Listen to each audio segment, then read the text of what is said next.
საშუალება მიიღონ ნაკლები სასჯელი. მე მივმართავ აქციის მონაწილეებს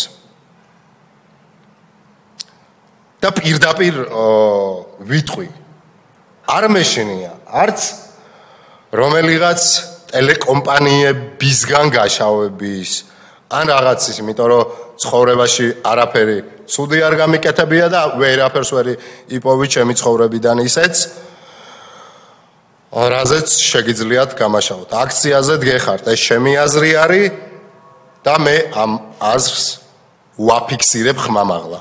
პირდაპირ ვამბობ და არ ვეხები 100%-ს, მაგრამ ვეხები 90%-ს.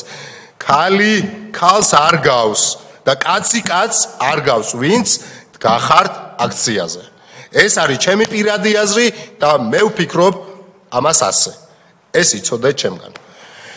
ბატონო გიორგი, მოდით თუ არ გეწყინებათ, დროდადრო კითხვებს დაგისვამთ. კი ბატონო. თქვენ რომ კარგად სწავლობდით, ეს საუბარზეც გეტყობათ. მადლობა დიდი. იმიტომ რომ სამწუხაროდ ისეთი დრო დადგა იმ გაცუდებული განათლების სისტემის გამო, რომელიც ბევრ სხვა უბედურებასთან ერთად სააკაშვილის რეჟიმმა დაამკვიდრა ჩვენს ქვეყანაში, რომ ახალგაზრდების გარკვეულ ნაწილს ქართულად და სწორად აზრის ჩამოყალიბება უჭირს. ამიტომ მადლობა რომ თქვენ და თქვენს მშობლებს რომ კარგად სწავლობდით და კარგად გასწავლდნენ და თქვენს პედაგოგებს. მაქვს ასეთი კითხვა. ჯერ ჩემ დაკვირვებას გეტყვით და შემდეგ კითხვას დავსვავ. კი ბატონო. თქვენ მაშინ თუ იყავით 19 წლის, ეხლა პატარა ბიჭი აღარ გეთქმით, ხართ? დიახ. ჩამოყალიბებული ახალგაზრდა ადამიანი. ჯერ კიდევ მაინც ახალგაზრდა. მე მეჩვენება რომ თქვენ იმ ძალიან ბევრი უბედურების გამო რაც მოყევით და რასაც ვერ მოყვებით იმიტომ რომ ან არ ითქმის ან კიდევ დრო არ არის ამისთვის ყოველივე ამის გამო დღემდე ხართ გაბოროტებული. ეს მე მეჩვენება თუ ეს ასეა. მოგახსენებთ როგორ თქვით თქვენ? მე ბოროტი ადამიანები არ მიყვარს. ბოროტი და გაბოროტებული სხვადასხვა. თქვენ ქართული ძალიან კარგად იცით, რასაც გისმენთ, სიამოვნებაა, შინაარს თუ არ ჩავთვლით, როგორ აწყობთ აზრს, წინადადებებს, ამიტომ ბოროტი და გაბოროტებული ორი სხვადასხვა რაღაცა. კი ბატონო, მე ესე გიპასუხებ. რომ ხართ გაბოროტებული და მე აგიხსნით რატო გეკითხებით ამას. კი ბატონო. მე მოკლედ გიპასუხებთ რომ არა. არა.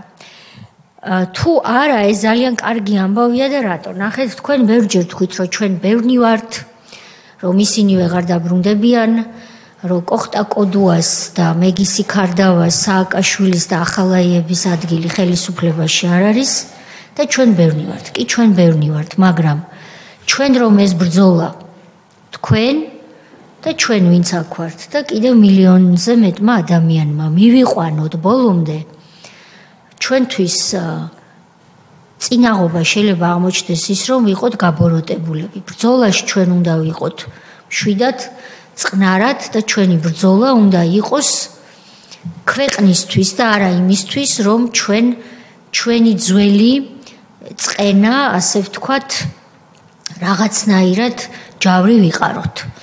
მე აქ არ გამოდგები იმისთვის რომ ვინმე ჭკუა დავარიგო, თუმცა თქვენზე უფროსი ვარ და ამიტომ არც ის არის გამორიცხული თქვენი მშობელი ჩემი თაობის წარმომადგენელი იყოს, ამიტომ გაძლევთ ამ რჩევას. ეს რაც დაგრჩათ თქვენ გულში რომ კიდევ არიან პირები ორის გვარი და სახელი თქვენ თქვით, ვინც პასუხისგებაშია მისაცემი. ჩვენ ამას მივაქცევთ სათანადო ყურადღებას კომისიის ფარგლებში და მოდით ამას მიხედოს კანონმა. თქვენ უნდა მიხედოთ ჩემი აზრით. კიდევ ერთხელ ბოდიშს გიხდით რჩევისთვის. იმ ბრძოლას, რომელშიც ყველა ერთად ვართ ჩართული და ეს არ არის ჩემთვის, თქვენთვის, ან თქვენი ყოფილი თანამოსაკნისთვის, ან ჩვენი ყოფილი თანამებრძოლებისთვის ბრძოლა. ეს არის ქვეყნისთვის ბრძოლა. ამ ქვეყანაში ისინი, ვინც თქვენ გაწამეს, არასდროს აღარ უნდა დაბრუნდნენ ხელისუფლებაში. ეს მძიმე ბრძოლაა. ამ ბრძოლას ამიტომ სჭირდება ის რომ გავმიჯნოთ პიროვნული და სახელმწიფოებრივი. რაც თქვენ არ გაგიჭირდებათ, იმიტომ რომ განათლებული ადამიანი ბრძანდებით. ეს ერთი. მეორე. ეხლა უკვე საქმეს რო დავუბრუნდეთ. გაქვთ თუ არა დღემდე ჯანმრთელობის პრობლემები? და როდესაც თქვენ თქვით, რომ იმ ტუბ ზონაში, სადაც 35 კილოგრამი შეხვედით, მაინტერესებს რა სიმაღლის ადამიანი ბრძანდებით, იმიტომ რომ რაღაცა ზღვის მერე ეს უკვე არის კახექსია და შეიძლება ადამიანი რამდენიმე საათში დაიღუპოს. აი ეს მაინტერესებს და რამდენი ადამიანი დაგხვდათ იმ ტუბ ზონაში, სადაც როგორც თქვენ თქვით, მკურნალობის ნაცვლად თუ მკურნალობის პარალელურად ყოველდღიურად თქვენ გცემდნენ და გამცირებდნენ. ანუ სიმაღლე პატიმრის, ყოფილი პატიმრის ეს მაინტერესებს. ჩემი სიმაღლე არის ბოდიშით 171 ჩემი სიმაღლე. 171 სანტიმეტრის სიმაღლის ადამიანი ტუბ ზონაში შევიდა 38 კილოგრამი. კი ბატონო, დაახლოებით 38-39. რომელიც იძახის რომ თურმე რაღაცები იყო გამოგონილი და სინამდვილეში ყველაფერი სააკაშვილის დროს იყო კარგად. აი ეს მინდა გაიგოს იმ კარგად გაბუთქუნებულმა სააკაშვილმა, რომელსაც დღეს აქვს სამჯერადი კვება თავისუფლების აღკვეთის დაწესებულებაში, ანუ საპატიმრო სამედიცინო კლინიკაში. რაც შეეხება გადატვირთულობას, ტუბ ზონაში რამდენი პატიმარი იყავით? დაახლოებით 700-800 პატიმარი. იქ იყო ტუბ ზონა 3 ზონად დაყოფილი. ინდიას ეძახდნენ, ქრონიკებს ეძახდნენ და პლიუსებს ეძახდნენ. თქვენ ქრონიკებში? მე ყველგან ვიყავი. ყველგან იყავით. იქ ქრონიკებიდან მე კიდე უკეთესად რო ხდები მეორეში, იქაც უკეთესად და მესამეში. და ეს იყო ერთი ზონა იყო. როდის გამოხვედით ციხიდან, რამდენ ხანს დაყავით მთლიანად, აი პირველი დაკავებიდან გათავისუფლებამდე? დაახლოებით 3 წელი. 3 წელი. რომელ წელს გათავისუფლდით? 2013 წელს თებერვალში. 13 წლის თებერვალში. დიახ, ამნისტიით. ქართული ოცნების მიერ მიღებული ამნისტიით გამოხვედით. როდის გამოხვიდოდით ამნისტია რომ არ ყოფილიყო? რომელ წელს? დიდი ვარაუდით, დიდი ალბათობით ვერ გამოვიდოდი. და მე რატო ვერ გამოვიდოდი? აუცილებლად მინდა რომ მადლობა მოუხადო ჩემი სიცოცხლისთვის. მე აქ არ ვიждებოდი და არ ვისაუბრებდი პატივცემულ ბატონ ბიზინა ივანიშვილს. ის რო არ ყოფილიყო, მე დღეს უბრალოდ აქ არ ვიქნებოდი. თქვენ ფიქრობთ ციხეში დაიღუპეთ? დიახ, მომეცით თქვენის ნებართვით, მომეცით საუბრის საშუალება. მე მოვისმინე თქვენგან კითხვები, რეპლიკები და მინდა რომ გიპასუხოთ. კი ბატონო. გთხოვთ. კი ბატონო. პატივცემულო თავმჯდომარე. მე არ ვარ გაბოროტებული ადამიანი. მე რაც გადავიტანე, ალბათ ცოცხალი ადამიანებიდან ძალიან ცოტა არის იმდენი, ვინც გადაიტანა ეს ყველაფერი, რაც მოუყევი და მე ჯერ კიდე არ მომიყოლია ყველაფერი. კიდე ვაპირებ მაგ-ამის დრო და კიდე ვაპირებ რაღაცეების ხმას. და კიდევ ერთხელ ვიმეორებ და დაზუსტებით მინდა გითხრათ, რომ ჩემი ყველა წამება არის გადაღებული. თუ არ გამიბრაზდებით, კითხავთ, ვინ გადაიღო? სად შეიძლება? ვინც გაწამებდათ, მაგალითად. არა, ვინც იღებდა, ის არ მაწამებდა.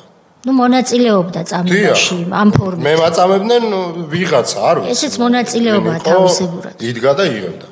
რას ფიქრობ თქვენ, რატო იღებდნენ გიორგი ამას?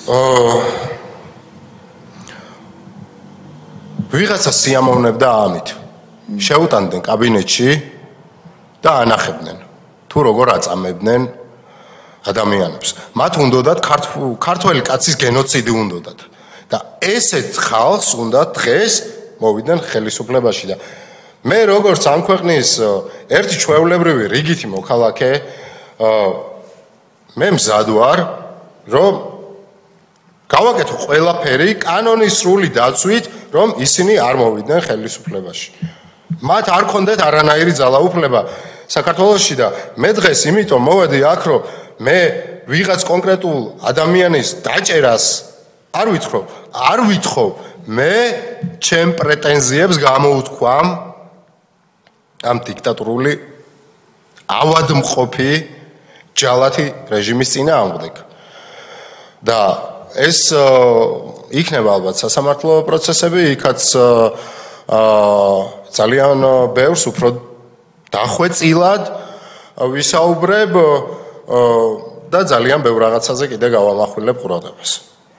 კი ბატონო, ანუ თანხდებით რომ ჩვენ ერთად ვიბრძვით ქვეყნის უკეთესი მომავლის, იმიტომ რომ ეს არ არის ქალბატონო თეა, მე ძალიან პირდაპირი ადამიანი ვარ, ძალიან დიდ პატივს გცემთ. აი თქვენ ის პარტია ხართ და თქვენ იმ პარტიის წევრი ხართ და ამ პარტიაში ძალიან მაღალი თანამდებობა გააქვთ, რომ მე პირდაპირ გეტყვით, რომ მე აი ამ კითხვას არ ველოდი თქვენგან რას ნიშნავს გაბოროტებული ხარ მე ძალიან დიდი ბოდიში მაგრამ მე არ ვარ გაბოროტებული მე რაც გადავიტანე არ ვიცი მე დღეს როგორ ვარ აქ როგორ ვზივარ ეს არის ალბათ ყველაფერი უფლის წყალობით და აი ამ თემაზე მოვჭით საუბარს მე უბრალოდ მინდა რომ აღარასდროს არ დაბრუნდეს ის ფაშისტური რეჟიმი რომელსაც უნდოდა ქართველი კაცის გენოციდი ამ ქვეყანაში. კი, ბატონო გიორგი, ნახეთ, მე არ დაგიმალავთ მიკვირს, ეხლა ესეც არ გეწყინოთ, მაგრამ ხომ უნდა ვთქვა ჩემი აზრი, მიკვირს 19 წლის ბიჭმა როგორ შეძელით ის რომ ამდენი წამების მიუხედავად ყველაფერი გააკეთეთ იმისთვის, რომ აღიარებითი ჩვენება არ მიეცით. ეს ძალიან ბევრმა ზრდასრულმა კაცმა ვერ შეძლო. ამიტომ მოგახსენებთ. ეს მიუთითებს სულის სიმტკიცეზე ჯერ კიდევ ადრეულ ასაკში. ამიტომ პირველ რიგში მე თქვენს გარდა მშობლებს უნდა ვუთხრა მადლობა, რომლებიც დღესაც ნერვიულობენ და გისმენენ. მოგახსენებთ ძალიან დიდი. ნახეთ ერთი წუთით, ბატონო გიორგი. მაგრამ ნახეთ ჩვენი მიზანი რა არის, რატომ გკითხეთ? ის პირველი კითხვა. ჩვენი კომისიის მიზანი პირველ რიგში არის უფრო ფართო სურათის დანახვა და პოლიტიკური თანამდებობის პირების საქმიანობის შეფასება იმ დროს და ყველაფრის გაკეთება იმისთვის, რა თქმა უნდა, თქვენთან ერთად ჩვენს მომხრეებთან და ქართულ ხალხთან ერთად, რომ ისინი არ დაბრუნდნენ. რა თქმა უნდა, ძალიან მნიშვნელოვანია, როდესაც თქვენ ამბობთ ორ ნაწილად დაყავით თქვენ თვითონვე და ჩვენ ვიცნობთ სისხლის სამართლის საქმეს, რომ ნაწილი იხდის სასჯელს და მიეცა პასუხისგებაში, თქვენ ვეთქვით ეს. მაგრამ არის მინიმუმ ორი გვარი და სახელი, კოხტა კოდუა და მეგისი ქარდავა, რომელზეც თქვენ ფიქრობთ, რომ იქ სამართალი ჯერ კიდევ არ აღსრულდა. ეს ჩვენ მოვინიშნეთ, მაგრამ მოდით ნუ გეწყინებათ თუ ვიტყვით, რომ ამაზე უფრო მაღალი მიზანია ის, რაც თქვენ მინიმუმ 10 ჯერ თქვით და ჩვენი კომისიის მისიაა, რომ ესენი არასდროს არ დაბრუნდნენ უკან. ამიტომაც დავსვი კითხვა, რომ ჩვენ აქ მხოლოდ პიროვნულ საკითხებს კი არ ვიხილავთ უფრო დიდ სურათს და მე მიხარია თუ კი თქვენს ჯერ კიდევ ახალგაზრდა ასაკში ასევე ფართოდ უყურებთ ამ სურათს.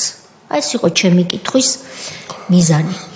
ეხლა ბატონ თენგის უნდა შეკითხვა, ბატონ ალეკოს ჩემი რჩევა თუ არ გამიბრაზდებით, იმიტომ რომ გამიბრაზდით. არ გაგიბრაზდებით, რა თქმა უნდა, ძალიან დიდ პატივს გცემ და ორი სიტყვით რაღაცა. არ დაგავიწყდეთ რას ამბობთ. ჩვენ ვართ აქ დროში შეზღუდული. დიახ. თუ თქვენი სურვილი იქნება, ჩვენ შეგვიძლია კიდევ გავაგრძელოთ სხვა დროს თქვენთან ურთიერთობა, სანამ კომისია იარსებებს. დიახ. მაგრამ ეხლა ასე მოიქცეთ. მოусმინოთ ჯერ კომისიის წევრებს. დიახ. ბატონი თენგიზი, რომელიც ჩვენ შორის ყველაზე უფროსია, ეს არის ის ადამიანი, რომელმაც თავისუფლების მოპოვების პროცესში ჩვენი ქვეყანა როცა თავისუფლდებოდა, თქვენ იმ დროს ალბათ დაბადებული არ იყავით, მონაწილეობა აქ მიღებული. ამიტომ მოდით მას გულისყურით მოусმინოთ და ვუპასუხოთ. შემდეგ ბატონი ალეკო. შემდეგ ბატონი ილია, რომელიც თქვენი რეგიონის წარმომადგენელია და მე მინდა მას და ევროპელ სოციალისტებს, პოლიტიკურ ჯგუფს, ჩვენს პარლამენტში ოპოზიციურ ჯგუფს დიდი მადლობა გადაუხადო დღევანდელი სხდომის ორგანიზებაში მნიშვნელოვანი წვლილისთვის. შემდეგ ბატონი სოზარი, ბატონი ალუდა არის რიგში თუ ჯერ გვისმენს და შემდეგ ვნახოთ ბატონი თენგიზი, ალეკო, ილია და სოზარი. მოგესალმებით და მართლაც რთული იყო ამ ყველაფრის მოსმენა და დარწმუნებული ვარ ამის გადატანა მილიონჯერ უფრო რთული იყო და ღმერთმა გაგაძლიეროთ. მადლობა დიდი. ეხლა თქვენ თქვით რომ გარკვეული პირები მიეცენ პასუხისგებაში. ეს ზუგდიდის ციხის თანამშრომლებია თუ ზუგდიდის ციხის თანამშრომლები? კარგით. ამის თაობაზე თქვენ რაც თქვენ თავს გადაგხდათ. დიახ. დაკითხული ხართ საგამოძიებო ორგანოში? დიახ.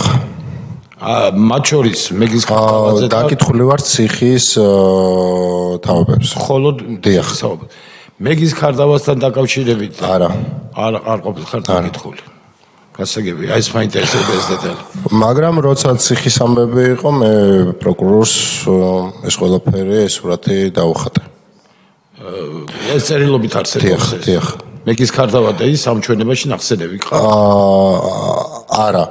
უყურეთ, როცა ციხის ამბები იყო, ნუ პროკურორთან რა თქმა უნდა ვიჯექით ერთად და ვსაუბრობდით და ამ ყველაფერს უყურებდი და წერილობით და დოკუმენტურად ეს ყველაფერი არის. გასაგები ჩვენ ნათელია. და ქალბატონოთეა, რაც შეეხება აღიარებას ძალიან დიდი ბოდიში, ორი სიტყვით ვიტყვი. მე ბოლოს ნარკოტიკული საშუალება ჰეროინი როცა ეს ქურდობა მომიხსნეს, ჩემი ნებით ვაღიარე, მე მაგასაც არ ვაღიარებდი და არ მინდოდა მეღიარებინა, უბრალოდ ჩემი ადვოკატი ისევ შემოვიდა ჩემთან და ესე მითხრა, დედა შენი მოკვდებაო, პროკურორმა შემოგითვალაო 7-დან 14 წლამდე იყო და ჯინაზეო 14 წელს მივცემთო, ჯიბრზეო და თუ აღიარებსო, მივცემთო 7 წელსო. და დედა ჩემის ხათრით, დედა ჩემის ჯანმრთელობის ხათრით, ჩემი ოჯახის წევრების ჯანმრთელობის ხათრით. მე ავდექი და უთხარი, ბატონო მოსამართლე, გავიცინე, ესე უთხარი, რომ დიახ. ეს ნარკოტიკული საშუალება მე მქონდა და გეტყვით ერთ რაღაცას, რომ არასდროს ჩემი ცხოვრების განმავლობაში ერთხელაც კი არანაირი ნარკოტიკული საშუალება განასინჯი არ მაქვს და ისეთ ადამიანებთან არ მაქვს ურთიერთობა, ვინც ბატონო, ეს ჩანს. პროკურორი ვინ იყო? პროკურორი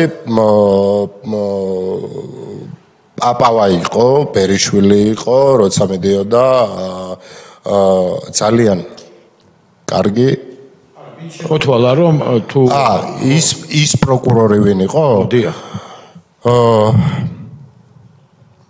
ვიცი მე ის პროკურორი ვინ იყო? საოცრებელი, მე თუ გაგახსენებათ მე მოგვაწოდოთ. დიახ, ვიცი მე ის პროკურორი ვინ იყო. რამდენი გქონდათ მოსჯილი? ბერიშვილი და ის იყო, პაპავა, ეს იყო ციხის ამბების პროცესზე ძალიან კარგი ადამიანები. რამდენი გქონდათ ბატონო გიორგი მოსჯილი? 7 წელი. მადლობა რომ მიპასუხეთ. ბატონი ალეკო. გიორგი მართლაც რა თქმა უნდა ძალიან მძიმე მოსასმენი იყო ეს ყველაფერი, მაგრამ შენი მონათხრობიდან და დღევანდელი პოზიციიდან გამომდინარე ჩანს, რომ ძალიან მტკიცე ადამიანი ხარ და ძალიან ხარ დარწმუნებული საკუთარ თავში. და მადლობა ამისთვის. წეღან ახსენეს შენ, როდესაც გადაგიყვანეს სამარტოო საკანში და იყავი დაუცრურებული, ძალიან სუსტად წამლებზე განვაცხადე უარეო და არ იღებდი წამლებს. დიახ. ეს როგორი პროტესტის ფორმა იყო? შენ გინდოდა ამით გეთქვა, რომ რაღაცა ზომები მიეღოთ, რომ დაებრუნებინეთ ისევე კლინიკაში თუ რაღაცა გინდოდა რომ სუიციდის მაგვარია, ესეთი რამეც თუ გიფიქრია ციხეში? ეს ერთი კითხვა და მე შენ თქო გეტყვი. დიახ, პატივცემულო. გიპასუხებთ. ეს იყო პროტესტის ფორმა. მადლობა. ამის შემდეგ, როდესაც უკვე ხელისუფლება შეიცვალა, თქვენ გამოხვედით, ეხლა სამეგრელოში კი არა მთელ საქართველოში წესია, ბევრს იცნობს. თუ ქონია ვინმეს მცდელობა, ამდენი ადამიანები იყვნენ, ვინც შენს წინაშე დანაშაული ჩაიდინა, როგორც სისხლის სამართლის წესით, ისე მორალურად, ისე, რა ვიცი, ადამიანურად.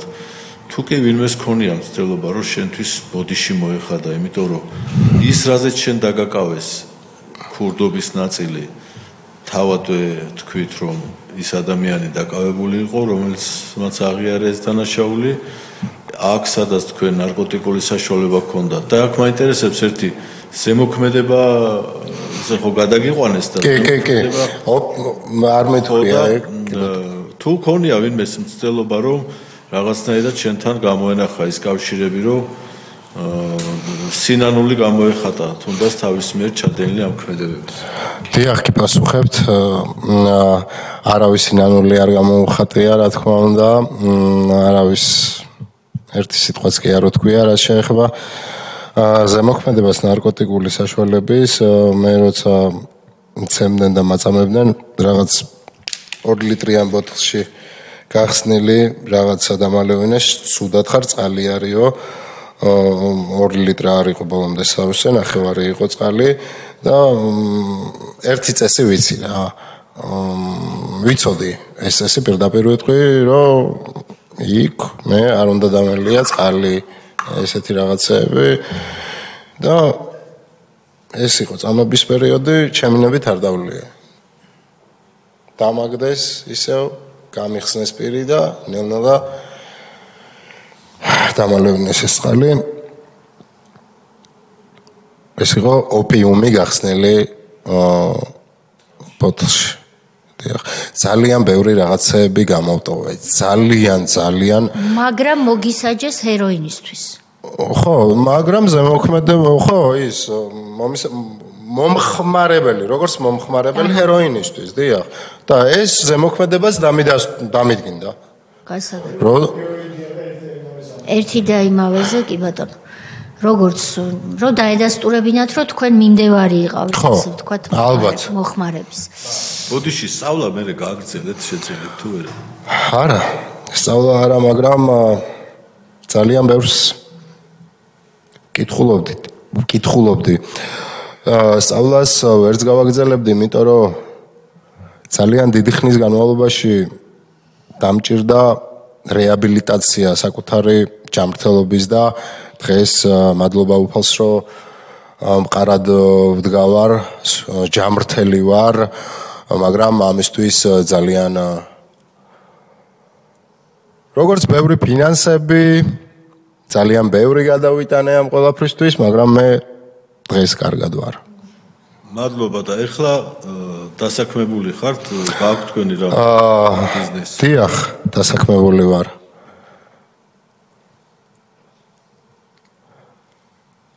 ბატონი ილია. ოჯახი არ მყავს, მყავდა ორჯერ. ცოლი მყავდა ორჯერ და სულ ყოველთვის იყო პრობლემა, რომ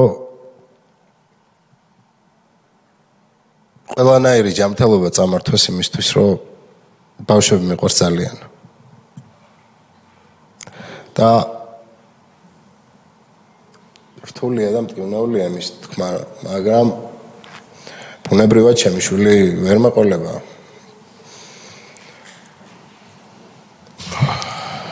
ბატონი ილია. ბატონ გიორგი. მადლობა ამ სიმტკიცისთვის, რომ ეს ყველაფერი გადაიტანეთ და დღეს აქ მოხვედით. ჩვენი კუთხის ყველა წარმომადგენელ სამეგრელოში, ბევრს გაუგია ეს ამბავი, ბევრმა იცოდა. და ის რომ თქვენ დღეს ესე აზრიანად აფასებთ ყველაფერს იმ გავლენას და კიდევ ერთხელ ხაზს უსვამთ იმას, რომ არ ახართ გაბოროტებული, ეს ძალიან მნიშვნელოვანია. მე რა კითხვებიც მქონდა ნაწილი ჩვენმა კოლეგებმა დასვეს. მე მაინტერესებდა ადვოკატი, რომელიც თქვენ ყავდათ ეს თქვენი შერჩეული იყო თუ ეს სახელმწიფო გამოგვიწყდა? ჩემი შერჩეული ადვოკატი იყო. გასაგები. ჩემი ოჯახი სამეგრელო არ არის დიდი და საქართველოს არ არის დიდი ქვეყანა და ყველა სიცნობს, ყველა მით უმეტეს პატარა რეგიონიდან ამ დენი თანამშრომლისგან გეცნობოდა თუ არა ვინმე მანამდე ყავდათ თუ არა ნანახიან ვინც მონაწილეობას იღებდა ამ თქვენს შეიძლება წამებაში უშუალოდ არ იღებდა მონაწილეობას, მაგრამ ციხის თანამშრომელი იყო. ქონდა თუ არა მას რამე საშუალება იმისი, რომ რაღაცით მოგხმარებოდათ რაღაცაში შემსუბუქებინა თქვენი მდგომარეობა იმ დროისთვის. არა. მსგავსი არა. არც არავის იცნობდით მანამდე ან ნაცნობი არ შეგვედრიათ იქა? არა. პირიქით. თუ ვინმე შორიდან მაინც ვიცნობდი ვინ სიხეზე შემიყვანა და უთხრა მოკალითო სიხეს. ხო, თქვა ეგეც მქონდა. ვინ იყო ის, ვინც თქვა, რომ ეს თქვენ ესე თქვით, მოკალით და ათქმევინეთო. ვიცი ვინ იყო, მაგრამ შეგნებულად თქვენ ისნებართით დავასახელებთ სახლა. კარგი. რატომ არ დაასახელებთ ბატონო გიორგი? პროკურორზე თქვით ვიცი ვინ იყო, თითქოს რაღაცას გულში იხვევთ, გასაგებია რომ ჩვენ ახლა სხვა ფორმატში ვართ, მაგრამ თქვენ ალბათ კიდევ გამიბრაზდებით, მაგრამ ჩემზე ბევრად ახალგაზრდა ხართ და კარგია რომ გაგეღიმოთ. სულ ღიმილიანს მინდა გხედავდეთ თქვენ და თქვენს თაობას საქართველოში. ნახეთ, ბატონ ილიას ბოდიშსუხდი ოღონდ. მეორე დამობთ არ ვიტყვი და თქვენ ხო თქვენ თავს ვერ ხედავთ. ისეთ სახეს იღებთ, რომ ჩვენ გული გვტკივა, როცა ესეთი ახალგაზრდის ასეთ ნაწამებს, ნატანჯ ახალგაზრდას დღესაც ესეთი სახე ეხურება. თქვით ვინ იყვნენ, თუ გაქვთ მართლა გვარი და სახელი, რომელმაც ციხეში შესვლისას თქვა, რომ ეს ბავშვი აქედან არ უნდა გამოვიდეს ცოცხალი. ეს თქვენთვისაც კარგია ამის თქმა და ჩვენ დასკვნაში მოიხსენიებთ ამ ადამიანს და გადავცემთ შესაბამის ორგანოებს. ეს თქვენ დაგეხმარებათ იმაში, რომ პიროვნულ ნაწილში მე პირდაპირ გეტყვით, იმიტომ კი არა რომ ზედმეტად დაგამძიმოთ. თქვენ რასაც ყვებით და ეს ალბათ არის მაინც ზღვაში წვეთი, რასაც ყვებით. იქიდან ძალიან ბევრ რაღაცას ვერაფერი ვერ აღადგენს. მაგრამ ეს არნიშნავს, რომ ყველაფერი დაკარგულია. აი მე ნელ-ნელა ხა ერთადერთი ქალი ვარ ამ შემადგენლობაში და თითქოს რაღაცნაირად ვცდილობ, რომ მომავლისკენაც გაგახედოთ, ხო, წარსულში ხო ვერ ვიყურებით, რაც არ უნდა მძიმე იყოს. თქვენ უნდა თქვათ, ვინ იყო ის ადამიანი, ვინც გასცა ბრძანება, რომ შევა გიორგი ციხეში, ზუგდიდში მოკალით. რატომ იძახით, მე ვიცი, თქვით? კი პასუხებთ. მე ვიცი მისი სახელი და გვარი. ჩვენც გვინდა. მე დარწმუნებული ვარ, რომ ის ახლა მიყურებს და ძალიან კარგად მისმენს. მე დარწმუნებული ვარ, რომ მას ახლა ძალიან ეშინია რომ გიორგი ბოდიში მე ის არ დავასახელო. ამ ეტაპზე მე თავს შევიკავებ მის დასახელებისგან, მაგრამ ძალიან დიდი ალბათობა არის, რომ ეს ყველაფერი მოხდება. ველოდები მოვლენების განვითარებას მადლობა დიდი. ბატონო გიორგი, ნახეთ. თქვენ რო აქ მობრძანდით და რო დაიწყეთ თხრობა, თქვენ ბრძანეთ რომ საზოგადოება გვიყურებს. დიახ. ერთი არის რომ საზოგადოება გვიყურებს და მეორე არის რომ ასევე თქვენ სანამ თხრობას დაიწყებდით და კითხვებზე პასუხს გაცემას დაიწყებდით, თქვენ ხელმოწერით დაადასტურეთ. შესაბამისად კომისიას გარდა ასე ვთქვათ, რაც თავმჯდომარემაც გითხრათ შეფასებისა და ასე შემდეგ, თქვენ გაქვთ ვალდებულება რომ ასევე აქ გამოცხადებულმა პირებმა, ვინც არ მოვიდა იმათაც და ასე შემდეგ. შესაბამისად აქ ჩვენი შეხედულებისამებრ ვერ მოქმედებთ. დიახ. როგორც ჩვენ, ასევე თქვენ. თქვენი გადასაწყვეტი იყო მობრძანდებოდით, არ მობრძანდებოდით და ასე შემდეგ. თუმცა აქ გამოსაკითხი პირი, ვინც ინფორმაციას იძლევა, ამას არეგულირებს საქართველოს კანონმდებლობა და საქართველოს კანონმდებლობის თანახმად თქვენ ერუდირებული ადამიანები ბრძანდებით და ხელმოწერით დაადასტურეთ ის, რომ თქვენს ხელთ არსებულ ინფორმაციას გადმოსცემდით სრულყოფილად, შესაბამისად რაიმეს თქმისგან თავშეკავების უფლება თქვენ არ გაგაჩნიათ, იქიდან გამომდინარე, რომ თქვენ თხრობისწინვე თქვენ თვითონ დაადასტურეთ ხელმოწერით ეს.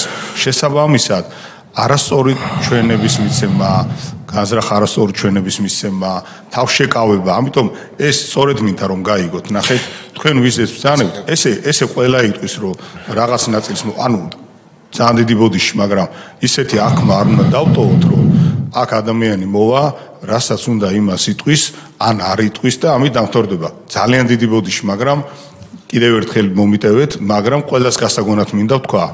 ჩვენ არ ვართ უბრალოდ შამთა ამსტრელები. ეს მეორეთ მიწევს ამის თქმა. შესაბამისად ეს ზედაც კარგად იცის საზოგადოება. ეს აგერ ჩვენმა კოლეგამ თქვა, რომ სამგრელოში იცოდნენ. ეს ყველაფერი რაიმე ახალი კი არ ხდება. გონიათ რაიმე ახალია და არა უნდა ნაციონალური მოძრაობა როგორია. ან თქვენი შეფასება თუნდაც რეჟიმთან დაკავშირებით, სააკაშვილის არქიტექტურულ რეჟიმთან დაკავშირებით, ეს ხომ ისედაც კარგად ვიცით. მაგრამ ძალიან დიდი ბოდიში ნახეთ, ამიტომ სწორედ მინდა რომ გავიაზროთ, რომ კომისია მოქმედებს და კომისიის თითოეული წევრი მოქმედებს და მათ შორის მოწვეული პირიც მოქმედებს კანონის ქვეშ. და ჩვენი შეხედულებების ამერ ჩვენ აქ ვერ ვიმოქმედებთ. თქვენ ხელმოწერით დაადასტურეთ ის, რომ თქვენს ხელთ არსებული ინფორმაცია ვალდებული ხართ, რომ თქვათ. გამიგეთ? სწორედ მივხვდით ხო, რას გეუბნებით. ამიტომ თქვენ ხელმოწერით გაქვთ ეს დაფიქსირებული, შესაბამისად ამის ვალდებულება გაქვთ თქვენ. მადლობა. კი ბატონო. გასაგებია და გიპასუხე. ბატონ ილიას უნდა ვაცალოთ, იმიტომ რომ მას არ აქვს ბევრი დრო.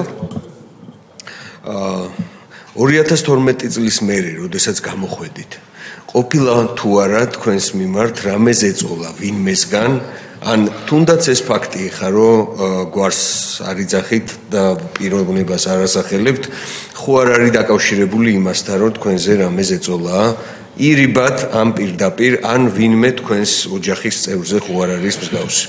დიახ, პატივისცემულო, გიპასუხებთ, არანაირი ზეწოლა არ ყოფილა 2013-ში გამოვედი მე თავისუფლებაზე და არანაირი ზეწოლა არ ყოფილა ჩემს. მე მაქვს მხედველობაში იმ ხალხისგან, ვისაც ეხა თქვენ არ ასახელებთ. დიახ, არანაირი ზეწოლა. იმ ხალხისგან, ვინც მონაწილეობდა თქვენს წამებაში. არა.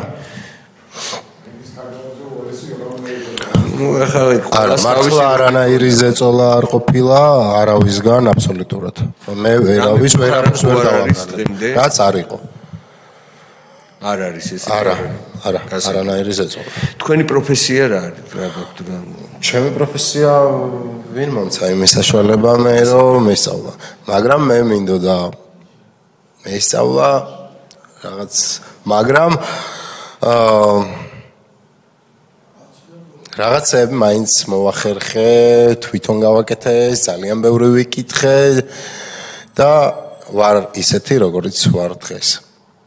კარგი, ჯანმრთელობას გისურვებთ. დიდი მადლობა ძალიან. ბატონი სოზარი. ბატონო გიორგი, დიდი მადლობა რომ მონახეთ ძალა დღეს და კიდევ ერთხელ გაიხსენეთ ის მართლა სული შემძვრელი და ზარღვებში სისხლის გამყინავი ტრაგედია. რაც თქვენ გადაგხდათ თავს და დიდი ბოდიში თქვენს მშობლებს რომ კიდე ერთხელ გავახსენეთ ეს უმძიმესი ამბები. კარგად მესმის ახლა რას გრძნობენ ისინი, როცა ტელევიზორთან ისყედან და ეკრანზე უყურებენ, კიდევ ერთხელ იხსენებენ ამ მძიმე ამბებს. უბრალოდ მინდოდა მეთქვა, რომ ის რაც თქვენ გადაგხდათ, ეს არ არის ერთი ადამიანი, მხოლოდ ერთი ადამიანის თავს გადახდენილი ისტორია, რომელიც რამდენიმე კრიმინალმა ჩაიდინა. ეს ხო სისტემური დანაშაული, რაც დადასტურებულია მათ შორის ადამიანის უფლებათა ევროპული სასამართლოს მიერ, მაგრამ სისტემური დანაშაული რო იყო ამის დასტურად მინდა კიდევ ერთხელ გავიმეორო, რაც ადრეც მithქვამს. სწორედ მას შემდეგ, რაც თქვენ დაგეჭირეს, გაწამეს ძალიან მალე, 2010 წლის 20 დეკემბერს საქართველოს მაშინდელმა პრეზიდენტმა და ამჟამად მისჩილმა და განსარჩევმა მიხეილ სააკაშვილმა ღირსები უკაცრავად ვახტანგ გორგასლის პირველი ორდენით დააჯილდოვა კოხტა კოდვა უმაღლესი სახელმწიფო ჯილდოთი რომელიც ენიჭება მართლა მხედრული მამაცობისთვის და განსაკუთრებული წვლილისთვის და ამავე ორდენით დააჯილდოვა მაშინდელი პოლიციის უფროსი ზუგდიდის თენგიზ გუნავა. ანუ ის ადამიანი, რომლის გარეშე ეს ყველაფერი ვერ მოხდებოდა. განსაკუთრებული პირადი წვლილისთვის. იმავე დღეს 2010 წლის 20 დეკემბერს მეგის ქარდავა ეს მთავარი მწამებელი დააჯილდოვა ვახტანგ გორგასლის მეორე ხარისხის ორდენით ისევ განსაკუთრებული პირადი წვლილისთვის. ხოლო 2 წლის შემდეგ, წელიწადნახევრის შემდეგ უпростоრად 2012 წლის 19 მაისს ღირსების ორდენით დააჯილდოვა იგივე მეგის ქარდავა შემდეგი ფორმულირებით: სამსახურებრივი მოვალეობის კეთილსინდისიერად შესრულების, მაღალი პროფესიონალიზმისა და ღირსეული სამსახურისთვის. ანუ წამება იყო, ადამიანების წამება იყო მისთვის განსაკუთრებული ესე მაღალი პროფესიონალიზმი და კეთილსინდისიერება და ღირსეული სამსახური სამშობლოს წინაშე. რაც შეეხება ტუბერკულოზს, ესეც მithქვამს ადრეც, მაგრამ კიდევ ერთხელ გავემეოროთ ჩვენი საზოგადოებისთვის. ეს ტუბერკულოზის ესეთი გავრცელება ის იყო აბსოლუტურად შეგნებული პოლიტიკა, როდესაც ასოციაციიან საკანში სვამდნენ ტუბერკულოზიან ადამიანს და ეს არის ჰაერწოთოვანი გზით გადამდები დაავადება, რაც ნიშნავდა, რომ ერთ-ორ კვირაში ან მაქსიმუმ თვეში ყველა იქ ყოფი ადამიანი იყო დაავადებული. სწორედ ამიტომ წელიწადში დაახლოებით სხვადასხვა წლებში სხვადასხვანაირად 1000-დან 2000-მდე ახალი ინფიცირებული ადამიანი იყო ტუბერკულოზით და ბევრი მათგანი სამწუხაროდ ვეღარც გამოჯამრთელდა. უკვე პირველივე წელს 2013 და ამის მკურნალობა რო ადვილი იყო, ჩანს შემდეგიდან, რომ უკვე 2013 წელს ახალი ინფიცირებული ადამიანების რიცხვი ჩამოვიდა 60-მდე და ეხლა ეს არის ერთეულები.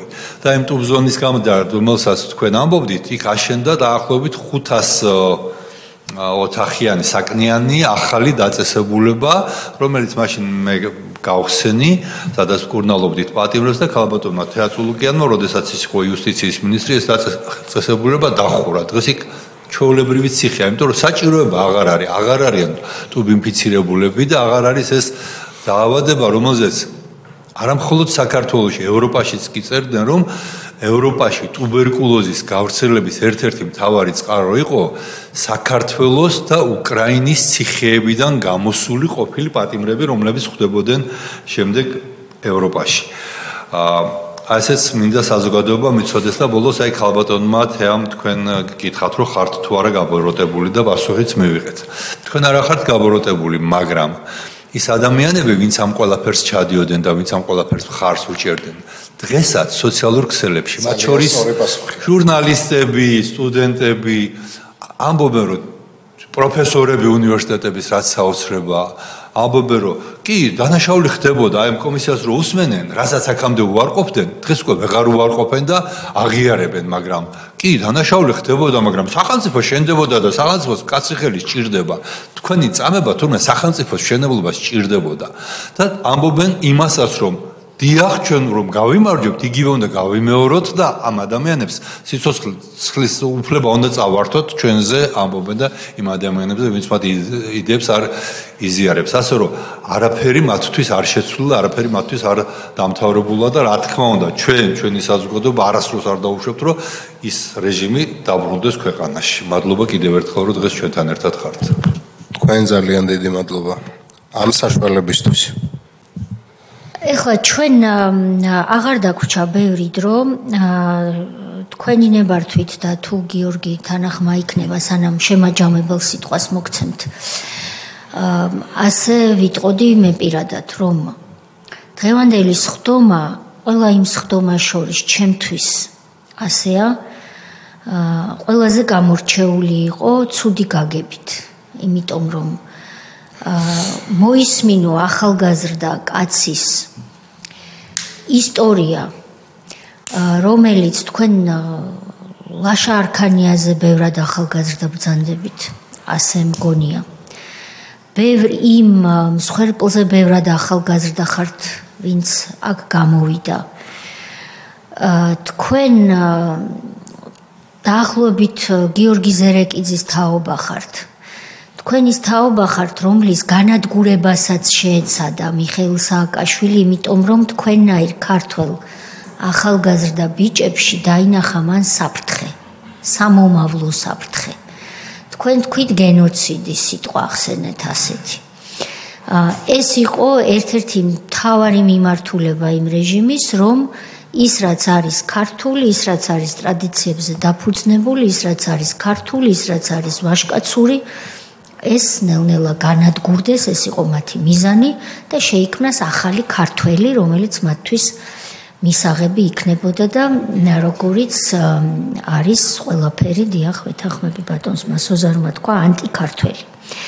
ამიტომაც თქვენ და თქვენნაირები იყავით ერთ-ერთი მთავარი სამიზნე განურჩევლად იმისა, რომ იყავით ძალიან ახალგაზრდა, რომ წინ უნდა გქონოდათ სიხარული ცავსე ცხოვრება, ამისთვის ყველაფერი გქონდათ, კარგად სწავლობდით, კარგი მშობლები გყავდათ, მზრუნველობდნენ ისინი თქვენზე და ასეთ მოწმენდილ ცაზე თავს დაგატყდათ ის უბედურება, რომლის ავტორებიც იყვნენ იმ რეჟიმის წარმომადგენლები მეგის ქარდავა და კოხტა კოდუა. ეს ყველაფერი, რა თქმა უნდა, ჩვენს დასკვნაში აისახება. აქ კიდევ ერთხელ ვამბობ, ბატონო გიორგი, ორი განზომილება ექნება თქვენ საქმეს, ჩვენთვის. ერთი არის პიროვნული, ინდივიდუალური, სადაც თქვენ გამოხატეთ პრეტენზია დავარქვათ საფუძვლიანი, რომ მინიმუმ 2 პირია, რომლის მიმართაც კითხვის ნიშნები არ გაუჩენიათ სამართალდამცველებს, კითხვა არ დაუსვამთ და ალბათ უნდა დასვან. და მეორე, უფრო ფართო, ეს არის იმ დროინდელი რეჟიმის წარმომადგენლების არ დაბრუნება და დაუშვებლობა, რომ დაბრუნდნენ ხელისუფლებაში და კვლავ მართონ ეს ქვეყანა. თქვენ რაც შეგეხებათ, მოდით ასე შევთანხმდეთ, რომ თქვენ დარჩით კომისიასთან თანამშრომლობის რეჟიმში, თუ ეს თქვენი სურვილიც იქნება. მე ერთ რამეს ვისურვებდი, რომ აი ეს ბრძოლა რაც კიდევ არის გადასატანი. ჩვენმა თაობამ, ჩემმა თაობამ და ჩემმა უფროსმა, ჩემზე უფროსმა თაობამ ვიკისროთ, რომ თქვენ არ გახდეთ ამ ბრძოლაში საჭირო, იმიტომ რომ თქვენ თავზე უკვე ბევრი რამ გადაიტანეთ და რომ მომავალი თქვენ გქონდეთ ნათელი. აი მას ვისურვებდი. თქვენი საკმარისი ჭირვარამი მიიღეთ ამ ცხოვრებისგან და სააკაშვილის ავტორობით. აი ამას ვისურვებდი, რომ ჩვენ ვზიდოთ ის ბრძოლის ტვირთი, რაც არის სატვირთი და თქვენ ამ ბრძოლაში არ გახდეთ საჭირო. ნახოთ ეს როგორ გამოვა, მაგრამ ყოველ შემთხვევაში კომისია ამას ისახავს მიზნად, რომ ჩვენი გასაკეთებელი საქმე ჩვენ ვაკეთოთ და ახალგაზრდებს დარჩეთ უფრო კარგი რაღაცეები საკეთებლად. დიდი მადლობა, რომ მობრძანდით. თქვენს მშობლებს დარწმუნებული ვარ, ყველა სიტყვას ისმენენ და კიდევ ერთხელ მივესალმებით. თქვენთვის რთული იყო იქ ყოფნა, მაგრამ მათთვის დარწმუნებული ვარ, 100-ჯერ უფრო რთული იყო შორიდან სახლში ყოფნა და იმის ყურება მისი მათი ტყვეობაში მყოფი შვილი სრულიად ახალგაზრდა რას განიცდიდა და როგორ უნგრევდნენ მას ჯანმრთელობას და ცხოვრებას. მაგრამ უფალი მაღალია და წინ ყველაფერი იქნება კარგად. ხომ გჯერათ ამისი, გიორგი? დიახ, რა თქმა უნდა, მჯერა. მადლობა უფალს ყველაფრისთვის, როგორც ვარ დღეს და რაც მაგ დღეს ყველაფრისთვის მადლობა უფალს. მადლობა უფალს, რომ გავიზარდე და დავიბადე საქართველოში ამ უძველეს, ულამაზეს ტრადიციულ ქვეყანაში. მადლობა ჩემ მშობლებს, რომ ტრადიციულ ქართულ ოჯახში ქართული წესებით ამღზარდეს. მადლობა მათ. ვისი გვარები და სახელებიც იცით და გინდათ რომ კომისიას მოაწოდოთ, ჩვენ ღია ვართ ამისთვის. ეს შეიძლება წერილობით გაკეთდეს, ეს შეიძლება დახურული ფორმით გაკეთდეს, ამის პრობლემა არ არის, პროცედურა აგიხსნათ უკვე კარგად ბატონმა ალუდამ. და მოდით ეს გვარები და სახელები და ვინც თქვენ მიზანმიმართულად განგრიათ 19 წლის ასაკში, დაუტოვოთ კანონს, დაუტოვოთ კომისიას და ჩვენ ვიყოთ ჩართული იმ დიდ ბრძოლაში, რასაც სამშობლოსთვის ბრძოლა ჰქვია, ანუ უფრო ფართო ამბავში ერთად ვიყოთ და კანონს დაუტოვოთ თავისი სათქმელი. არ ახსრულდა სადღაც მართლმსაჯულება, როგორც უნდა ახსრულებულიყო. მოდით ერთად გავაკეთოთ ის, რომ მართლმსაჯულება ახსრულდეს და ჩვენ გავაგრძელოთ ქვეყნის უკეთესი მომავლისთვის ბრძოლა მით უმეტეს რომ სამეგრელო ყოველთვის იყო და მომავალშიც იქნება ის ძირძველი კუთხე რომელზეც დგას საქართველო. დიდი მადლობა კიდევ ერთხელ თუ წევრებს აღარ აქვთ შეკითხვები სხდომას დახურულად ვაცხადებთ და ვთხოვ ჩვენს მხარდამჭერ ჯგუფს რომ ეთერი გამორთონ.